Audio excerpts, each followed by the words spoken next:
చూసారా? మంత్రాంగం అంటే అది. రాజ్యాన్ని పాలించాలంటే అలాంటి లౌక్యం అవసరం. కంకణాదేవి భర్తను చూస్తూ అంది. మన కేసరి కాబోయే మహారాజు. ముఖ్యమైన విషయాల్లో స్వయం నిర్ణయ విధానం సరికాదు. అది ప్రమాదం. ఆలోచించడానికి, అపాయం లేని ఉపాయం ఉపదేశించడానికి మహామేధావి అయిన రాజగురువు ఉన్నాడు. మంత్రాలోచన చేయడానికి మహామంత్రి ఉన్నాడు. ముందుగా రాజగురువు అభిప్రాయం తీసుకుందాం. ఆయనకి వర్తమానం పంపించాను. వీరకేసరి తల్లి కొడుకుల ఆవేశం మీద నీళ్లు జల్లుతూ అన్నాడు. కూర్చోవాలన్నా లేవాలన్నా ఆయన అభిప్రాయం కావాల్సిందేనా? కంకణాదేవి దెప్పుతున్నట్టు అంది. వీరదశమి నాడు నీ కొడుకు ఓటమిని గెలుపుగా మార్చింది, పరువు నిలబెట్టింది ఆయన అభిప్రాయమే కంకణ. వీరకేసరి కంఠంలో విసుగు లీలగా ధ్వనించింది. తల్లి అభిప్రాయాన్ని సమర్థించబోయిన కేసరి నోటికి మూతపడింది. తలుపు తెరుచుకుంది.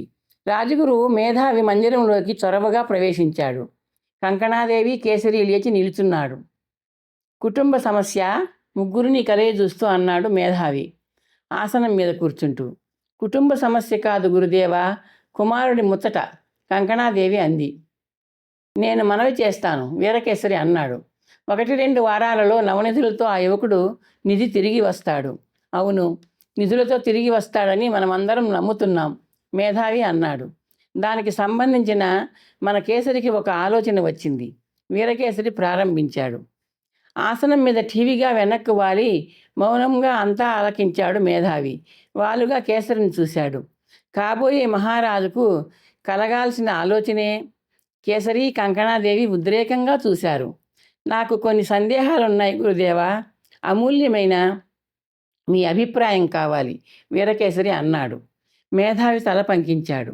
మా ఆస్థాన జ్యోతిష్కుడు ముక్కంటి గారిని సంప్రదించి అబ్బాయి గ్రహచార రీత్యా ప్రయత్నం విజయవంతమవుతుందేమో తెలుసుకుని ముందుకు సాగడం మంచిదేమో అని వీరకేసరి ఆగాడు.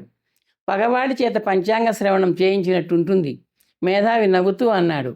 కేసరి నవనిధుల కోసం వెళ్తాడు, తిరిగి రాడు అని ఆనాడే నొక్కి వక్కాణించాడుగా సేనాపతి. నా భయం అదే గురుదేవా, కేసరి వెళ్తే తిరిగి వస్తాడా? రహస్యం అక్కడే ఉంది. నవనిధుల్ని అన్వేషించి మూటగట్టి తీసుకురావడానికి వెళ్తే తిరిగి రాడు. మరొకరు అన్వేషించి మూటగట్టి తెస్తున్న నవనిధుల్ని స్వాధీనం చేసుకోవడానికి వెళ్తే ఎందుకు తిరిగి రాడు? వెళ్ళేది సంపాదించడానికి కాదు, స్వాధీనం చేసుకోవడానికి. అయితే అపాయం లేదంటారా? వీరకేసరి ప్రశ్నించాడు. ఉపాయంతో వ్యవహరించాలి. మహారాజు గారు నిధుల్ని స్వాధీనం చేసుకుని రాజధానికి తీసుకురమ్మన్నారని అతగాడికి చెప్పాలి. రాజాజ్ఞ, మేధావి అన్నాడు. మనవి చేయడం మరిచాను. వీరదశమి స్పర్ధలో తనను పరాజితుని చేసిన ఆ యువకుడు తన రాజధానిలో, రాజ్యంలో ఉండటానికి వీల్లేదంటున్నాడు కేసరి. ఈ లోకంలో ఉండటానికి లేదు అని నా అర్థం నాన్నగారు, కేసరి అందుకుంటూ అన్నాడు. భావి సామ్రాట్టుకు తగిన ఆలోచనే. ఆ నిధి మన కేసరికి పక్కలో పామే, మేధావి అన్నాడు. ఎలా సాధించాలనుకుంటున్నావు నాయనా? తనను ప్రశ్నించిన మేధావి ముఖంలోకి తదేకంగా చూశాడు కేసరి. పౌండ్రక పర్వతం ఉన్న ఉత్తర దిశ నుండి మన రాజధానిలోకి ప్రవేశించడానికి 6 దారులు ఉన్నాయి. పర్వత ప్రాంతం నుండి అరణ్యాల గుండా, పట్టణాల గుండా, పల్లెల గుండా సాగిన ప్రధాన మార్గం నగరానికి సమీపంలో ఉన్న అరణ్యం దాటాక నది కాలువలుగా చీలినట్టు చీలుతుంది. ఆ దారులలో దేనిని ఎంచుకుంటాడో మనకు తెలియదు. అంచేత నగరానికి బాగా దూరంలో అరణ్యంలో ప్రధాన మార్గంలో మాటు వేసి, అద్భుతమైన ఆలోచన, మేధావి మెప్పుగా అన్నాడు. నిధి ఎప్పుడూ ఆ ప్రాంతానికి చేరుకుంటాడో ఊహించలేం కాబట్టి వెంటనే బయలుదేరి తగిన ప్రదేశంలో విడిది చేయాలి, కేసరి అన్నాడు. మహారాజు గారి సంగతి? వీరకేసరి అన్నాడు. నిధులతో వచ్చే నిధికి స్వాగతం పలకడానికి మంది మార్బలంతో కాబోయే మహారాజును పంపుదాం. ఆ సమస్య ఈ మేధావికి వదిలేయండి, మేధావి సగర్వంగా అన్నాడు. గురుదేవ, తండ్రిగా నా భయం నాకుంది. మన కేసరి నిధిని ఎదిరించి అంతం చేయగలడా? వీరకేసరి అన్నాడు. కేసరి బరువుగా అయిష్టంగా నిట్టూర్చాడు. మేధావి చిన్నగా నవ్వాడు. ఎదురొడ్డి నిలిచి ఎదమీద కొట్టడం ఒక పద్ధతి, వెనకపాటుగా వెళ్ళి వెన్నుపోటు పొడవడం ఒక పద్ధతి. పద్ధతి ఏదో కేసరి తేల్చుకుంటాడు. ఎదురొడ్డి పొడిచినా వెన్నుపోటు పొడిచినా గుండెకు గాయం తప్పదు కదా. కేసరి పైకి లేచి మెడలోని రత్నహారం తీసి రాజగురువు మేధావి పాదాల మీద ఉంచి నమస్కరించాడు. రాజకుమారి ఉత్పల నిలువుటద్దం ముందు నిలబడింది. భుజం మీదుగా ముందుకు వాలి మోకాళ్లను అందుకోవడానికి ప్రయత్నిస్తున్న మొగలి రేకులు అల్లిన వాలుజడను సగర్వంగా తృప్తిగా చూసుకుంటూ ఉండిపోయింది. ప్రతిబింబం వైపు వస్తోంది పరిచారిక, తన ఇష్టసఖి సుగాత్రి. తన ప్రతిబింబంలాగే సుగాత్రి ప్రతిబింబం కూడా కుడిపైటితో ఉంది.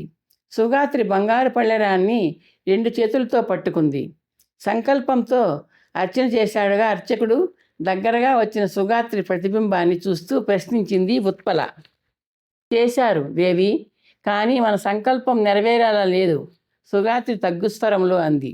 రాకుమారి ఉత్పల అద్దం ముందు నుండి గురుక్కున వెనక్కి తిరిగి పరిచారిక ముఖంలోకి తీక్షణంగా చూసింది. ఏమిటే అది? మన సంకల్పం నెరవేరదా అంటే? అంటే నీ అర్థం?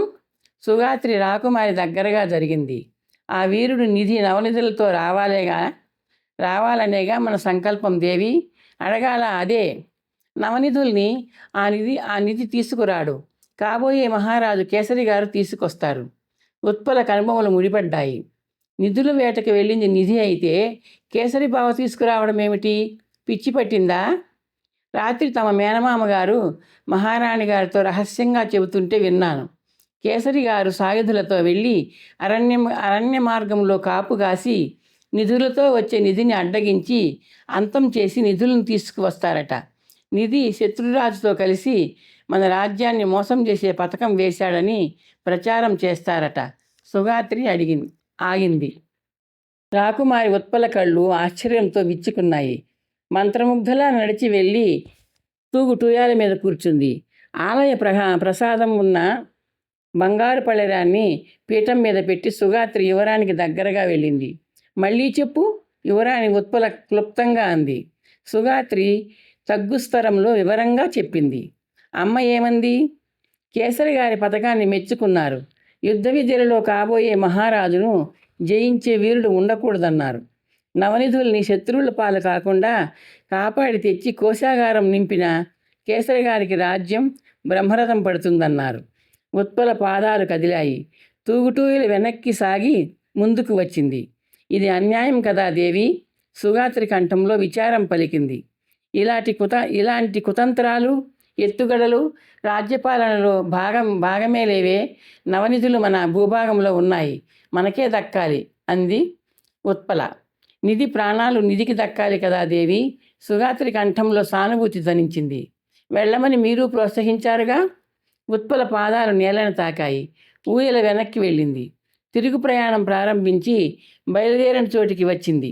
ఊయల మళ్ళీ వెనక్కి వెళ్లకుండా ఆపి ఉత్పల తన ఇష్టసఖి ముఖంలోకి తదేకంగా చూసింది. పౌరులు, వీరులు ప్రభువు సేవలో ప్రాణాలు కోల్పోవడం సర్వసాధారణమేనే పిచ్చిదానా. నిధి అనే వీరుడు చేస్తున్న నవనిధి సముపార్జన కార్యక్రమం కూడా ప్రభువు సేవే.